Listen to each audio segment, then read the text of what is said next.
I am so saddened that I can't get the people of Connecticut, or at least this end of Connecticut, the shoreline, to help back up such a great cause.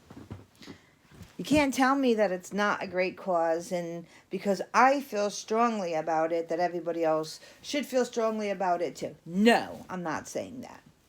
I feel strongly about it. I know the facts. And once I heard about this situation and read about it and this woman's problem, it woke me up. It makes sense. And I don't understand why people aren't doing more about it.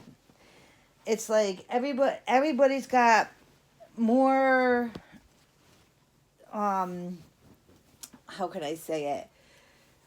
They're so worried about what fucking Donald Trump is doing and all this other bullshit. It's like, let the fucking man do his job. And legislation for Connecticut needs to start worrying about, what's going on with the future. And the future is for the children. Plant a fucking tree. Maybe that's why their minds aren't working right, is because there's like no freaking oxygen getting up there. I don't fucking know. I'm tired. I'm so tired of trying to help my fellow neighbors and make them aware of situations that really need to be, taken care of, and they should listen and do research, or don't have fucking children, because these kids are getting hurt.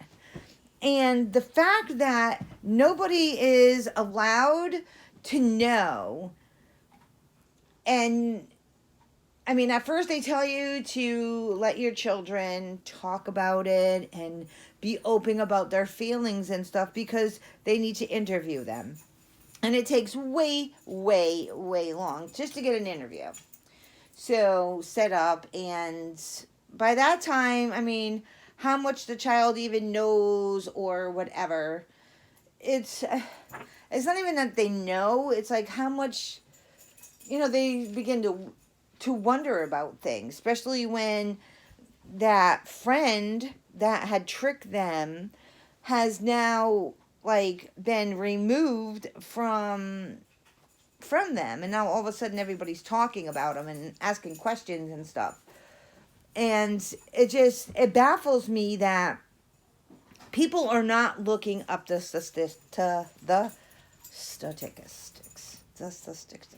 And I'm sorry, I do have a problem with pronunciation and stuff, and it's because of a stroke that I had. So please bear with me. If you know what I'm talking about, don't make fun of me, because it's not funny to make fun of people who can't help how shit happens.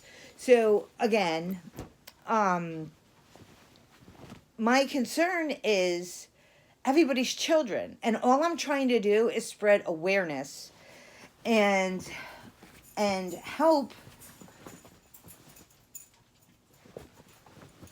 legislation come up with a better plan than what's in place right now that fits the crime that was committed, and stop thinking of it as not a crime, because that's how I feel.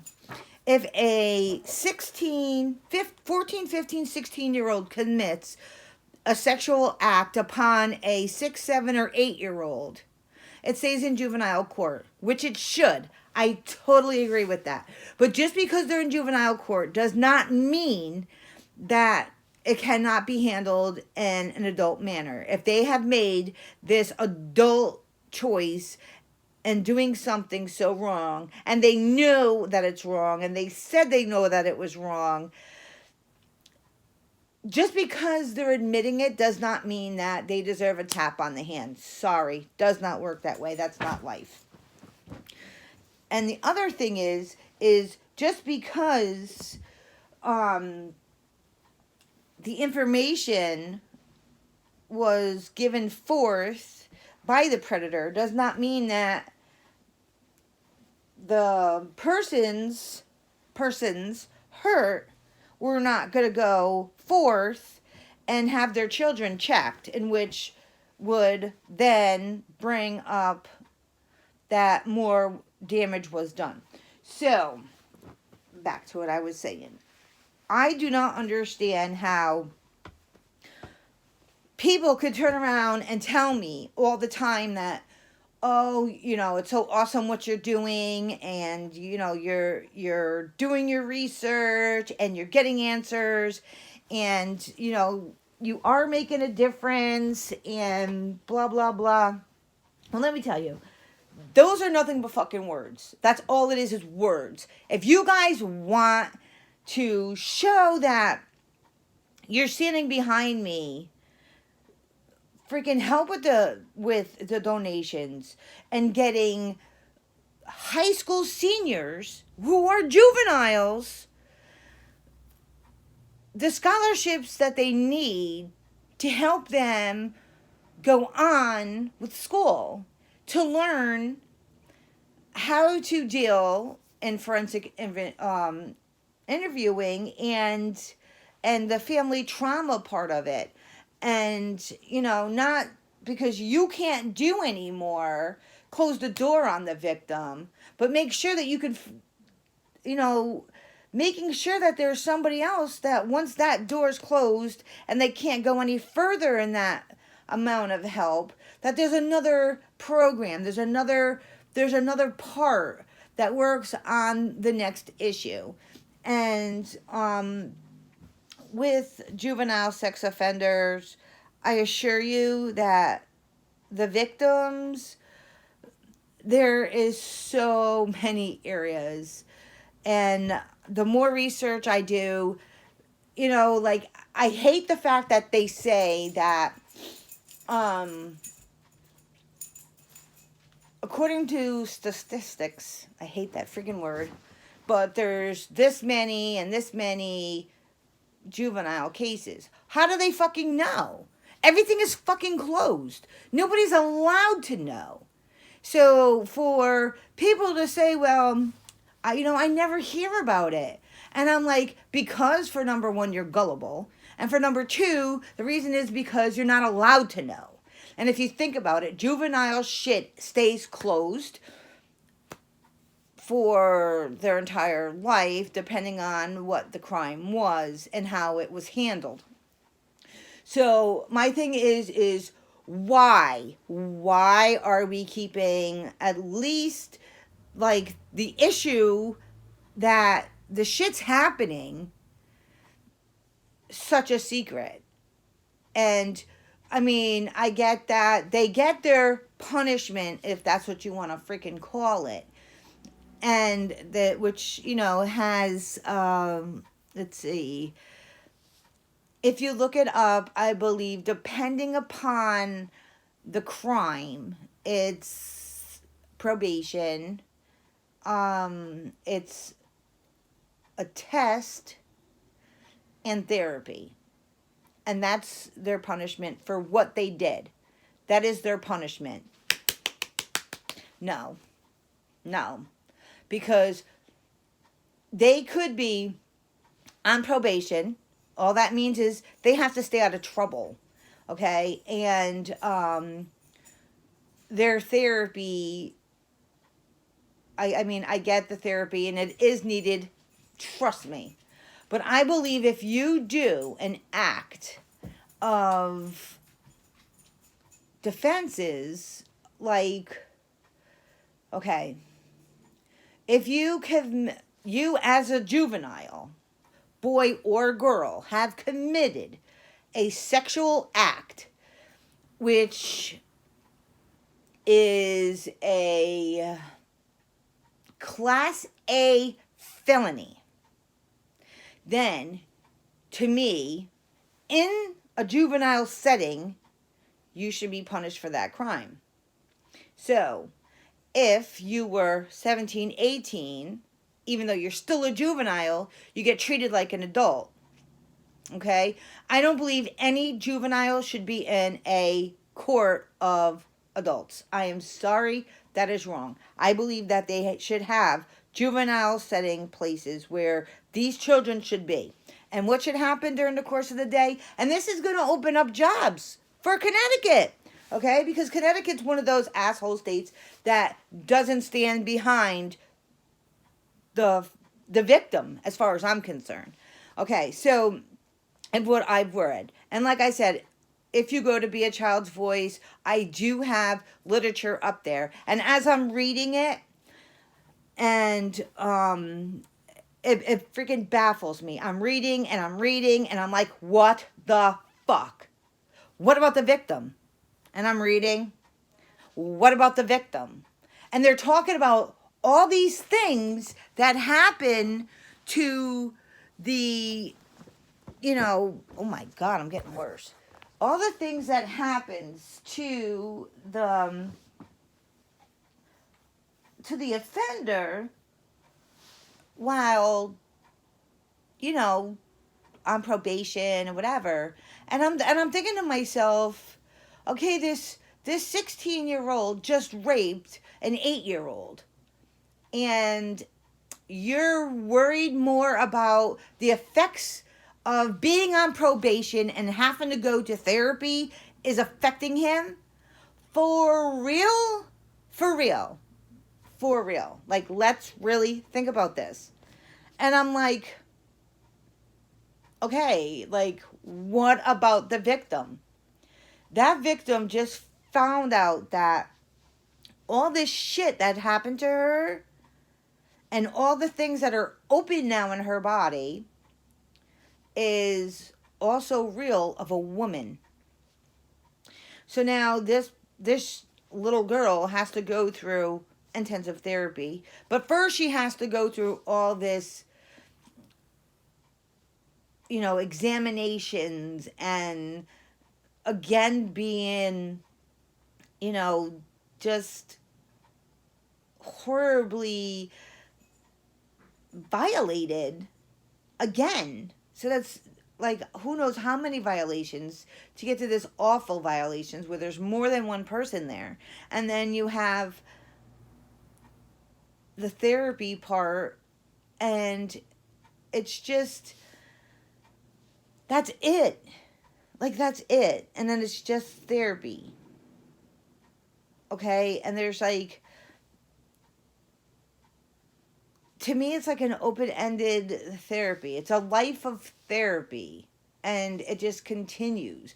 And I think the only people who could teach a victim how to survive is another victim. Whether it be a older rape victim or a younger, mid-age, younger person, young woman, should I say, that was a victim, or a teenager who was a victim, and help that child, see where they can grow. And I'm not saying take away the therapy, because that is so much needed, but having other victims volunteer during the course of the therapy. And it doesn't have to be like every week that other surviving victim is there, but like there's answers that need to be,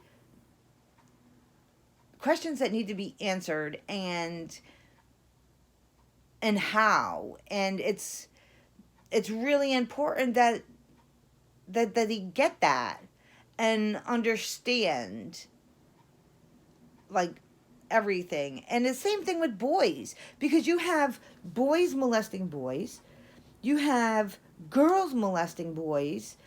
I mean, there was a post on Facebook where a girl was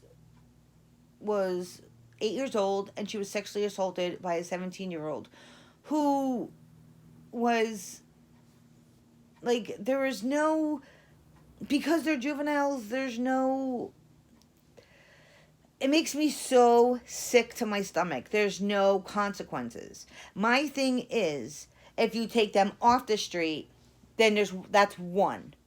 and they shouldn't be in a adult jail. You got baby Cheshire, use it for baby Cheshire. Use it for younger children and let them know that, you know, this is what happens to people who do stuff like this, and this is how we're going to help you not reoffend, and this is what we're going to do.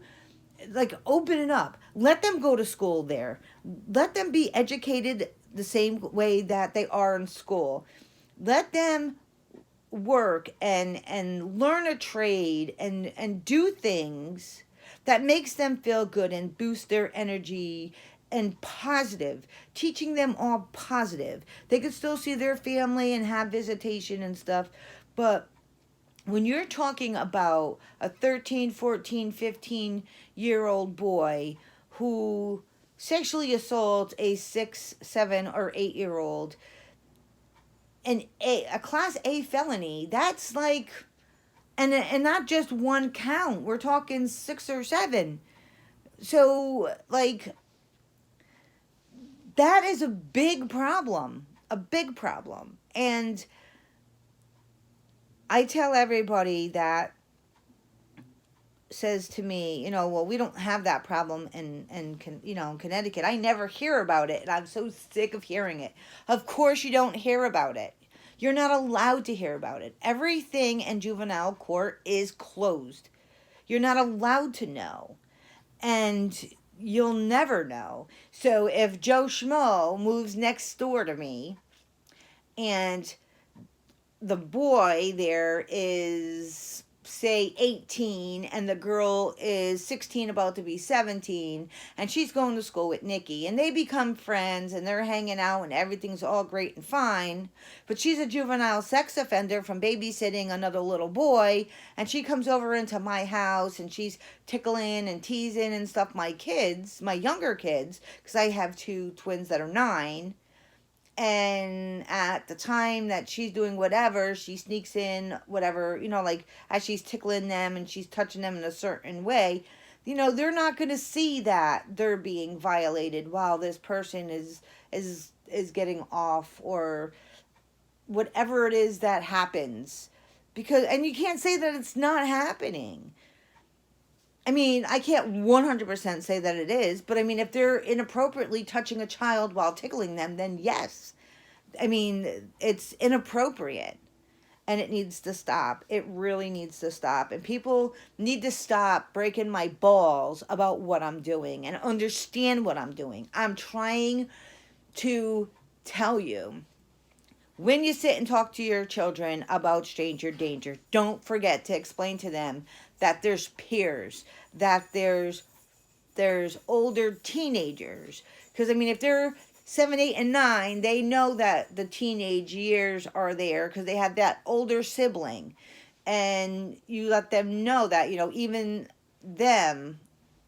family members are not allowed to touch them.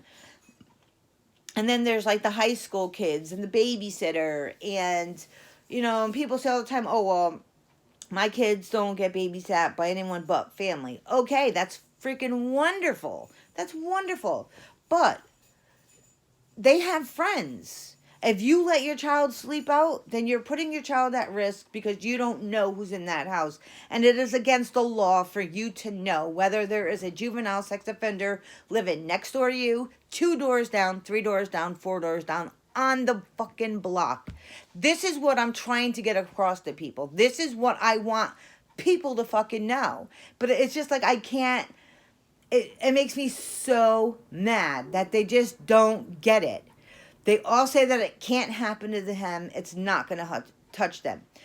Even if you don't have kids. Say you have no kids, okay? You're 54 years old. You have no kids. You're not having any kids. You have no intentions on having kids, okay?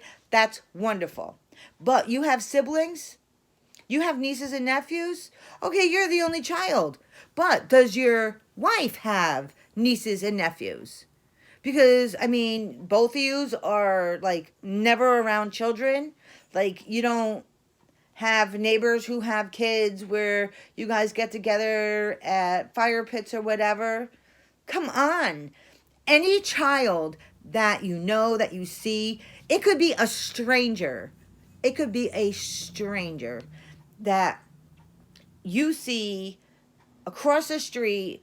There is a little boy, and the babysitter is always fondling him funny. If you don't approach the mother or the police department, you're a fucking asshole. Because if you don't at least talk to the parent about it and make them aware of what you're noticing, then you're just being blind to the fact of the gut feeling that you have. If you have a feeling that isn't right, 100% it probably is. It is probably right. What you're noticing, what you're seeing is inappropriate behavior, and it should be at least talked to with the parent.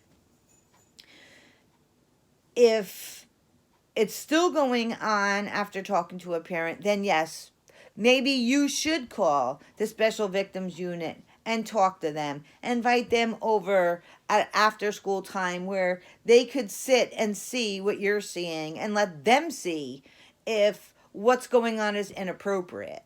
I mean, I know that a special victims officer has no problem whatsoever to come to your home and observe something that you're not feeling right about, that's gonna save a fucking child. And that moment that you have protected a child, stopped something from happening to them, worse than what you're seeing, if it hasn't already happened, it doesn't even matter if it already happened.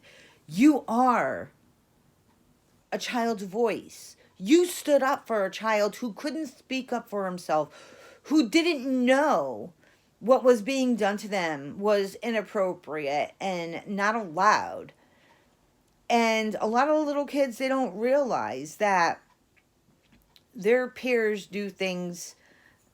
And a lot of time when it's like two little kids, they say that it's, what upsets me sometimes is, oh, it's just a curiosity stage. Curiosity, okay, but what if it's not the curiosity stage? What if your son and the little girl who he has been friends with forever are doing things, playing doctor and touching each other in spots, where, say, the little boy says, here, check here, and then here, oh, let me check on you. And, they're playing, and you're not far from them playing, and you hear them, and then you're like, no, you're not allowed to play that. But they're talking in adult terms of puberty levels and stuff like that. There's something going on there, and those children at a young age shouldn't know about. And it's worth looking into. Anything that has to do with a sexual assault on a child needs to be investigated. It's to keep the child safe. And a lot of times the child will say nothing's happening, and you don't know if they're threatened, and you don't know what's being told to them. And, when they're coming out and they're saying things that don't make sense, that's not normal conversation that you've had, and they're happy-go-lucky about it. And most of the time, like when they're sharing this information, they're happy about it. And, how is it said? Like, they're expressing to you how great somebody is and what he has or what they have. And you're just baffled that at their age they know, and what they're telling you isn't making sense to a person just walking into the bathroom. It's beyond that. So my thing with Be a Child's Voice is, don't be fucking stupid. Open up your eyes. Watch children. Watch them. even if they're not yours. Even if it's, I'll say it 1,000 times, a little shit who throws rocks over the fence at your dog. Not to hurt him, but like just like flings rocks, sticks or whatever, or goes across the fence to make the dog bark. Even though he's a little turd at times, he's still a child and he has no right to be violated like that regardless. The reason he's acting like that could be because of the fact that somebody's hurting him. I'm not saying that just because he's being a little turd to call the special victims unit because he's acting that way and somebody's hurting him. That's not what I'm saying. What I'm saying is just be aware when you see children around older children, and or if you see something that you don't feel comfortable with, and then you're kind of like watching but not watching, and then like you see it again, and if it makes you feel uncomfortable, then it's an issue. It's an issue that needs to be dealt with. Whether you go up and say, oh my goodness, your little sister, your little brother is so cute. And then he was like, the person, woman, boy, girl, whatever, was like, oh, thank you. Or says, oh, it's not it's my neighbor's kid or whatever. Or, oh no, they just stopped me because they needed a push. And I would say, okay, to the person, the little boy, little girl, I'd be like, where's your mommy? And if he was like, over there, I was like, oh, come on, let's take a walk over. And I would walk over and still keep an eye on that person to let them know, that person was pushing your child. And while pushing your child, I don't know, he kept touching their derriere, and it was just really appropriate in how they were doing it.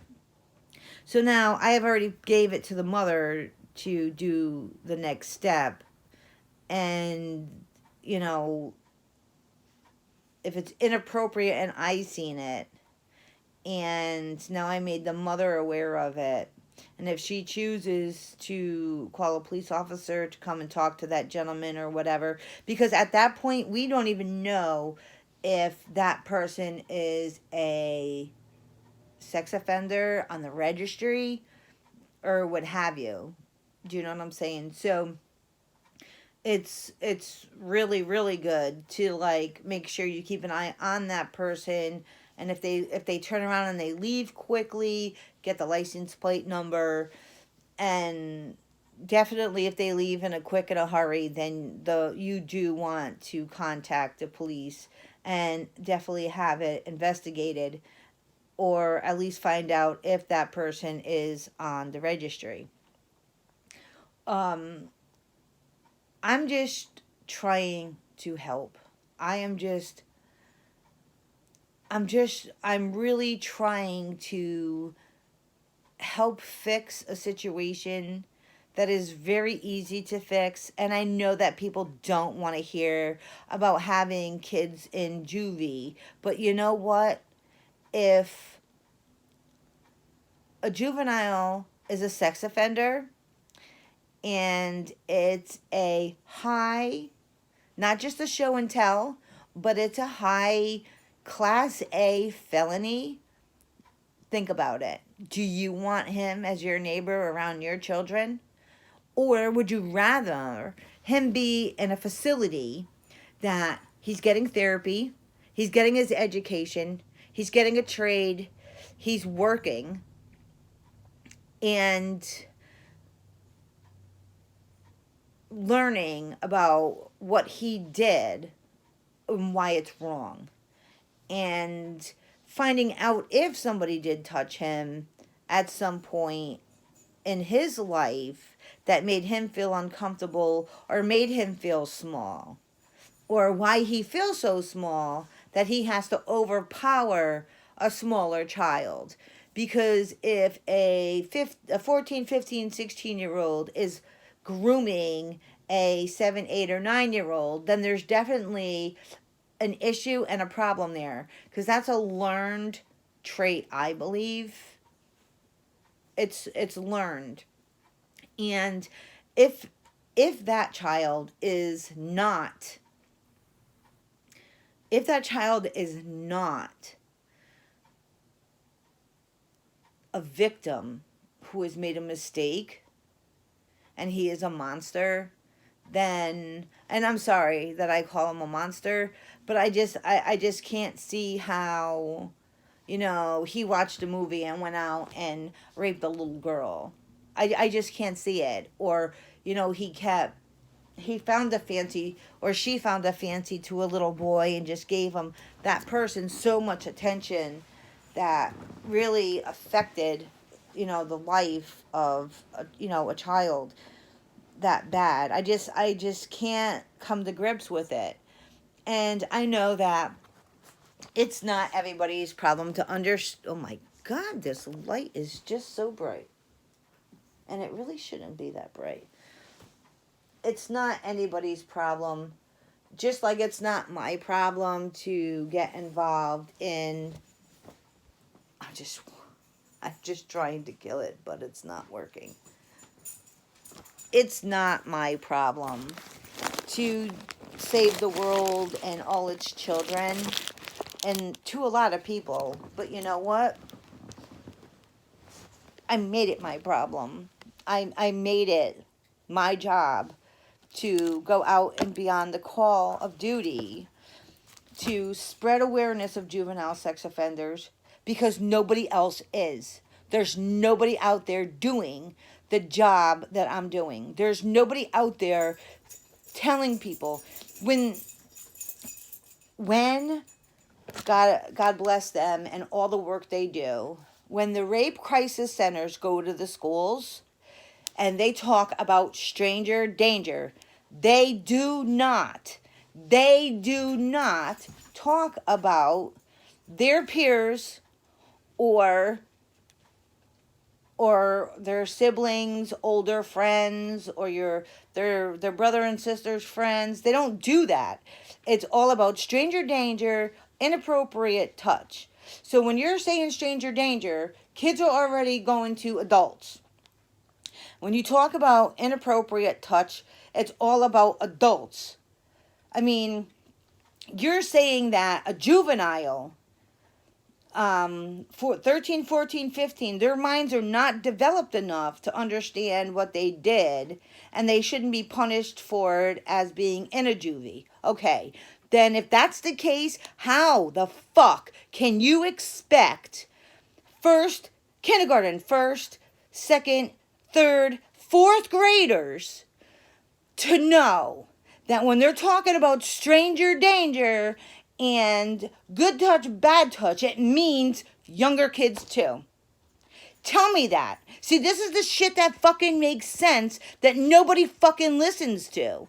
This is the shit that people need to listen to. I don't make any money on all the Be a Child's Voice. Nothing. I want nothing. It takes everything I have because I can't fucking work because I'm sick. It takes everything I have to put the walk together. And and as much as it kills me and I have to stop and I have to ask people for fucking help to get me through it, to make it happen, I do it. Why? Because there needs to be some kind of education out there that, or somebody who starts a business that teaches kids that not all kids are safe, and that besides stranger danger, they have to worry about all their surroundings. The good touch, bad touch, and showing tell and all that is wrong.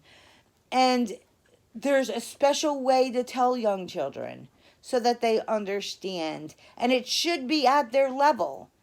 Now, again, if you're telling kids about stranger danger, ask your young child about stranger danger and ask them to tell you what stranger danger is.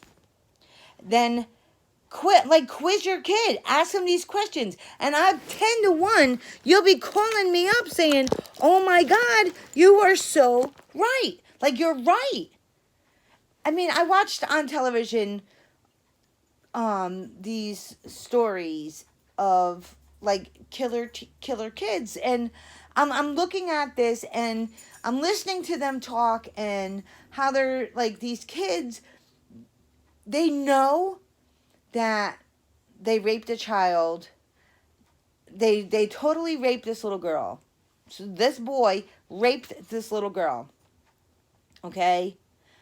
And they show this little girl with just a blank, sad face, not crying or anything, quiet, just looking at her attacker. And he killed her. He killed her. Because he was afraid that she was going to tell. And he knew that if she told what he did, he was going to get in trouble. Is that what we're going to do? We're going to let juveniles get away with it for their first offense, and then when they do it again, and they know that they're going to get, when they get to that point where they know that they're going to get caught, they end up killing the child?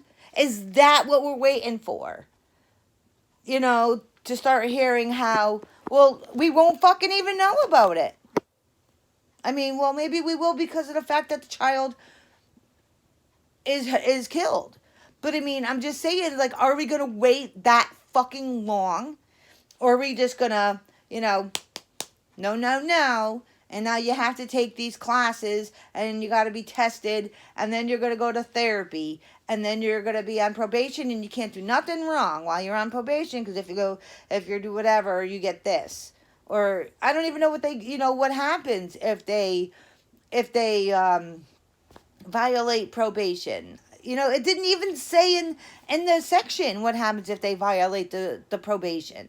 So, I mean, I'm not saying that everybody should know about juvenile sex offenders. But did you know that the police department doesn't even know about juvenile sex offenders? I could tell you to go to the police department and say, I live in this area and I just want to know if there's any juvenile sex offenders in that area. And I'm telling you, a police officer will tell you that they couldn't tell you. I can tell you right now without even looking that I couldn't tell you if you have a juvenile sex offender living in your neighborhood, because we too are not allowed to know. Everything is locked up in juvenile court. Does that make sense? No. It doesn't make sense that even the police department does not know. So, you have a sex offender in your neighborhood, and your child is starting to act offensively and showing signs that something's not right. And you go to you don't know where to go, because you're not going to go to the police department. You're going to go to the doctor, and you're going to do all this shit. And then finally you find out that somebody has done something to the child. But now the child doesn't want to tell you who did it.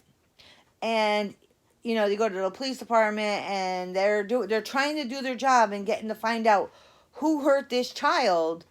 And in the meantime, they could have looked up and they saw so-and-so is, and taken the child and talking to the child, and or talk to the parent. I don't know. Like, I don't have the answers to fucking everything. I really don't. And I'm not one to say that I am. The only thing I'm saying is stop being fucking stupid. I mean, walk for the victims of juvenile sex offenders. There's so many victims out there. Let them know that you fucking give two fucks. Even if it's not your kid, even if you're not allowed to know that you're walking for a specific victim. Walk for a victim. Every time you walk for a victim, you're showing the offender that we're getting bigger. And the bigger we get, the more actions that we can take, the more bigger we get, the more people will listen. The more that people listen, the more people watch. The more people are watching, the harder it is for sex offenders, juvenile sex offenders, or even offenders can hurt your child. And like I said, your child does not belong to me. Your child could be 13. They could be dating a juvenile sex offender. How do you feel about that? Girl or boy? How would you feel about your son dating a girl who has been charged with 4 counts of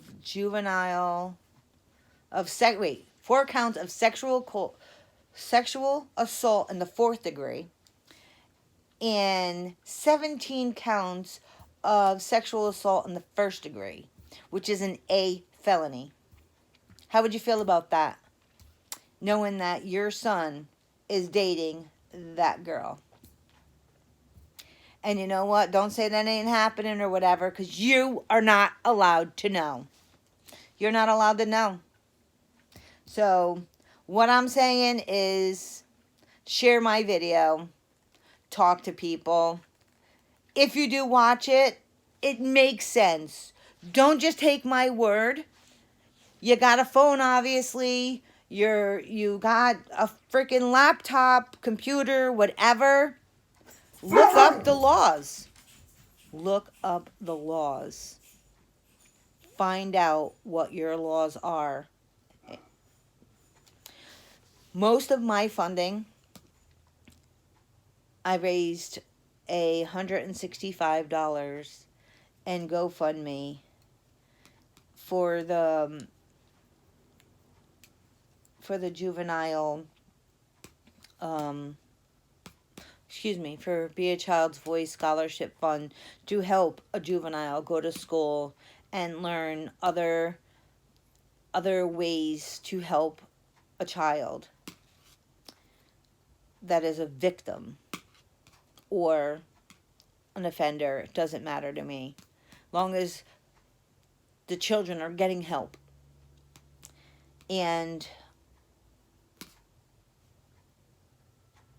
$160 was from New York, Massachusetts, and New Jersey. $5 of the $165 donation was made by a Connecticut individual. That is fucking sad. But see, Massachusetts has the law that protects the victims. New York has the law that protects the victims. And New Jersey has the law that protects the victims.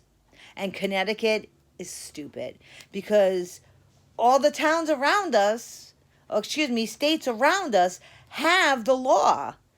And we're in the middle and we're just blinded. And we're worried about stupid shit. Stupid shit. You know, I think I'm going to call Trump. And I'm going to ask Trump. And be like, yo, dude, why don't you come to my fucking walk? And why don't you come and voice your opinion about what juveniles are doing to young children? Now, everyone says he's a womanizer and all this other shit. Well, I'm not talking about women. I'm talking about children. And I know he didn't like it when people were attacking his young son. And it's the same fucking thing, except a different aspect of attacking.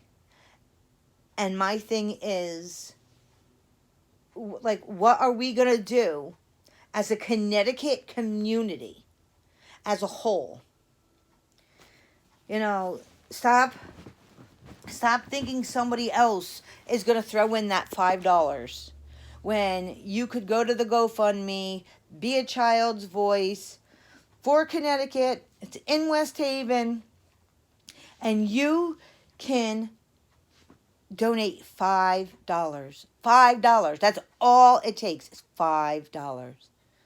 $5 fucking. That's $1.25 a week out of your life, one time, to help make scholarships for juveniles going into college. Like, it's a win-win situation. We're walking for the victims, showing the offenders that we ain't playing, and we're giving money to juveniles who are going to school to help out both the offenders and the victims. Be a Child's Voice is an awesome, awesome organization. And maybe I need to call some mayor's offices and get other mayors to get their ass down here in West Haven on the 11th and walk. And if they're going to come, I'm going to make them a, what do they call that thing? I don't know what it's called. I don't remember. A shawl? But that's what I'm going to do. So, my project for today, I have an hour, is to start calling mayors of Connecticut.